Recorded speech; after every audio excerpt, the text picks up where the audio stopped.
I'm going to talk to you about organizing important papers. Get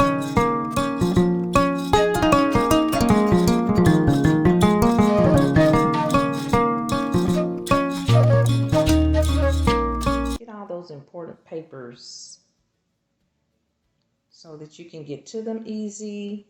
They're readily accessible and no need to hunt for anything. I picked these little folders up from Target around school time, you know, when they have everything on sale. These cost about $1, and what they are just little pockets. I think I got about 5 of each one. Anyway, it's very transparent, so you can put important documents in there and see exactly what you have.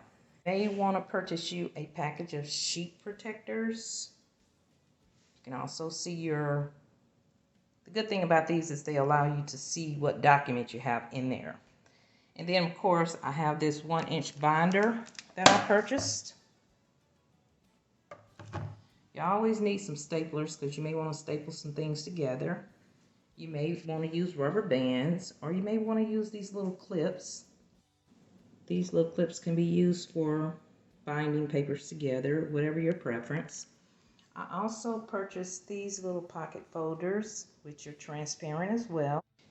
You can use these pockets to keep tax returns in. I would suggest that you use 1 pocket per year.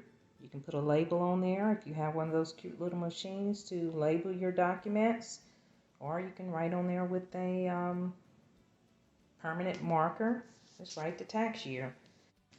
Now, the purpose of buying the binder, as you can see, these pockets that I purchased from Office Depot have little holes in them so you can organize your paperwork, and you can put them inside of that binder. I'm going to show you some demonstrations. Okay, we're going to make 3 separate piles. The first one is going to be to sort. The second one is the paperwork that you're going to have to keep, which is very important paperwork. And then, of course, the third step is to purge. All right, now, I don't know if you guys seen my video of my closet organizing, but if you notice, I had these boxes in there, this little peach box that you see sitting here, and I use that to organize my papers. What I do is, you see this little pocket folder here, I have about 3 of those in my closet, and this is what it looks like. I'm sure everyone is familiar with this type of binder where there's about 8 pockets in there that you can use. And of course, simple pocket folders can be used to keep information in. Keep it separated. Of course, you can just put your document in there.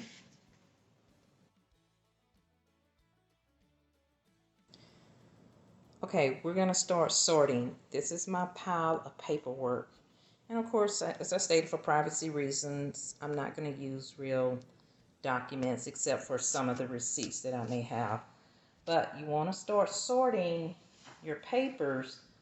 Now, don't get overwhelmed because it could take you several days to complete this type of task. It is very overwhelming and, you know, tiring to go through papers and have to look through every little inch and to make sure you're not throwing away anything important. But let's just start separating.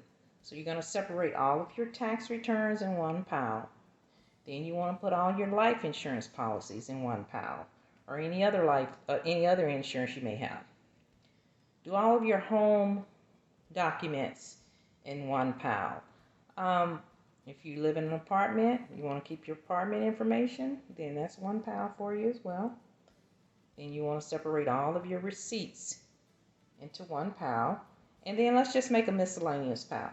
A miscellaneous pile could be something like kids' homework or something, and old birthday cards, and just any type of paperwork that you wouldn't consider necessarily important. After you get everything sorted, You can put a label on there. If you have one of those little fancy machines, you can make you a fancy label. Otherwise, you can just write with a permanent marker and write on there what year the return is regarding.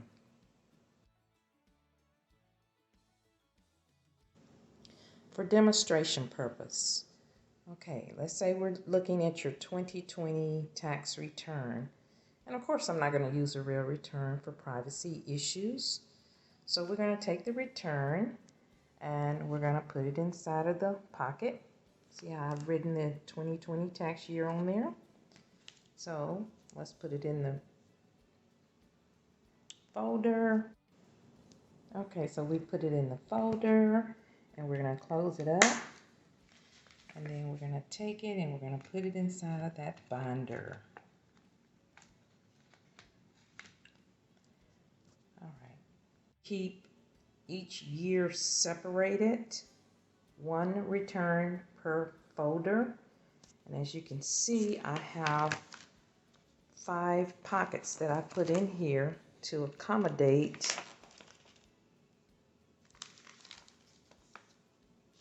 each year.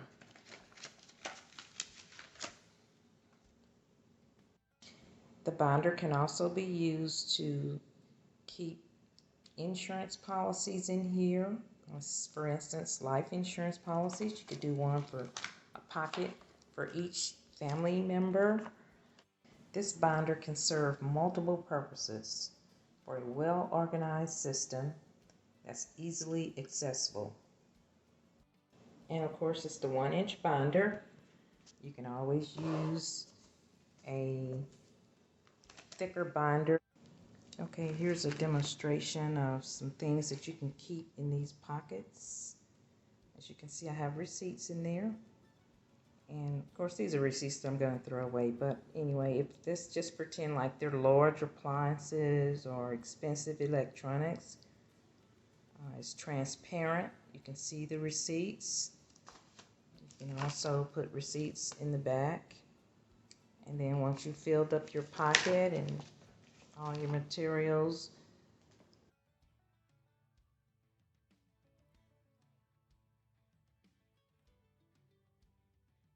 I have many of these little boxes that I purchased from Hobby Lobby. If you don't use a file cabinet or drawer or any other storage method that you have, then these can easily go in the box.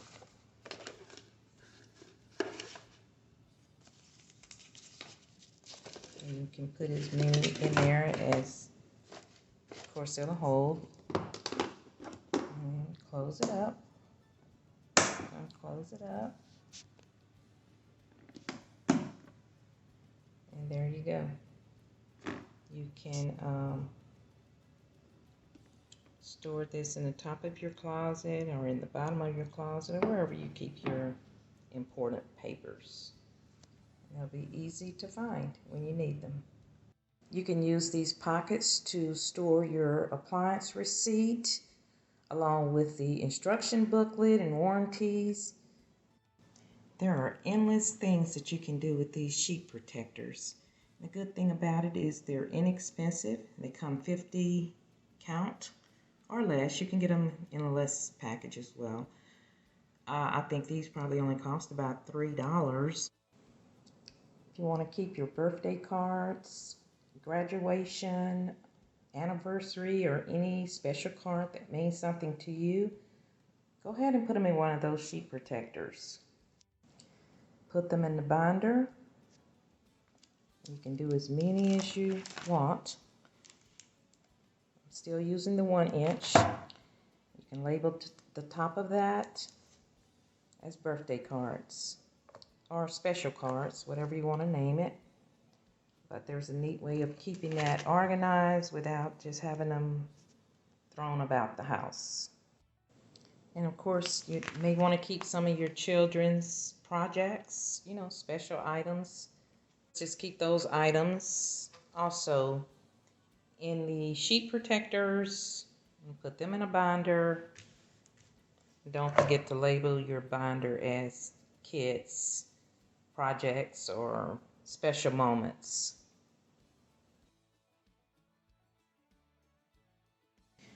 Now let's talk about receipts. I know people keep a lot of receipts. I generally keep a lot of receipts as well because you're always afraid you may want to take something back. But let's say, for instance, you're going through your receipts and you notice something like, oh, let me just pull out one here.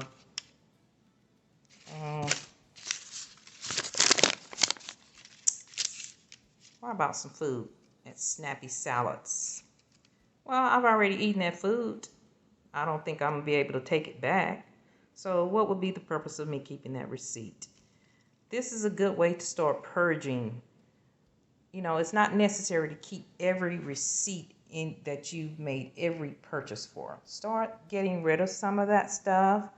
Throw away all of those receipts that you can't take it back. It was food, it was clothing you'll never take back. You've already worn it.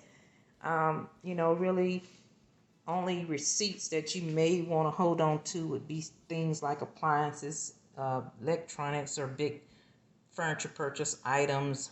You get the point. But anyway, so I know a lot of people keep random papers like sales papers and all of that type of stuff. Just get rid of it. It's not necessary. It just clutters your house.